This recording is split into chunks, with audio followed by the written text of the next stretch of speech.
അപ്പോൾ രാത്രി ഞാൻ കുർക്കോൾ സാഹിബിൻ്റെ പിയോനെ വിളിച്ച് നമ്പർ ചോദിച്ചിട്ട് ഈ ഒരു വീഡിയോ ചെയ്യാനുള്ള കാരണം കുർക്കോൾ സാഹിബ് 5 വർഷം നമ്മളെ തിരൂർ MLA ആയിട്ടുണ്ട്. ദെൻ എന്തെല്ലാം ചെയ്തു നമ്മളെ ജനങ്ങൾക്ക് വേണ്ടിയിട്ട്, അത് നമ്മളെ ജനങ്ങളിൽ എത്തിക്കുക എന്നുള്ളതാണ് ഈ ഒരു വീഡിയോയുടെ ഉദ്ദേശം.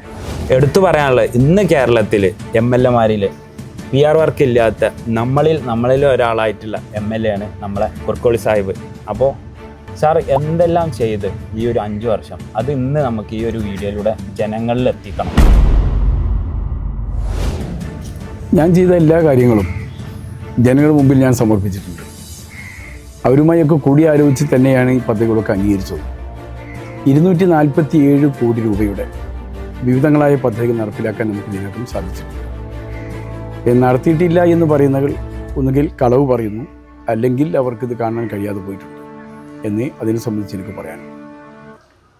5 കൊല്ലം മുമ്പത്തെ ഒരു തിരൂരിനെ മനസ്സിൽ ഓർത്തെടുക്കാൻ ജനങ്ങൾ തയ്യാറാവുക. ഇവിടെ 3-4 പാലങ്ങൾ ഇങ്ങനെ വെറുതെ നിൽക്കുകയായിരുന്നു. ഒരു കാഴ്ചക്ക് പാലം, എന്നാൽ ഉപയോഗിക്കാൻ കഴിയാത്ത. അതൊക്കെ ഉമ്മൻചാണ്ടിയുടെ കാലത്ത്, പഴയ UDF ഗവൺമെൻറ്റിൻ്റെ കാലത്ത് കിട്ടിയതാണ്. കഴിഞ്ഞ തെരഞ്ഞെടുപ്പ് കാലത്തെ ഏറ്റവും വലിയ ചർച്ചയും ഈ പാലങ്ങളായിരുന്നു തിരൂരിൽ. ആളുകളൊക്കെ അന്ന് പറഞ്ഞത്, ഈ പാലങ്ങളൊന്ന് പൂർത്തീകരിച്ച് തന്നാൽ മതി, വേറെ ഒന്നും ഞങ്ങൾക്ക് വേണ്ട, നിങ്ങൾ ഈ പാലം ശരിയാക്കി തന്നാൽ മതി എന്ന് കാണുന്നവരും ഒഴുക്കെ പറയുന്നൊരു സന്ദർഭമുണ്ടായി. ദൈവാനുഗ്രഹം പാലങ്ങളൊക്കെ പൂർത്തീകരിക്കാൻ എനിക്ക് സാധിച്ചു.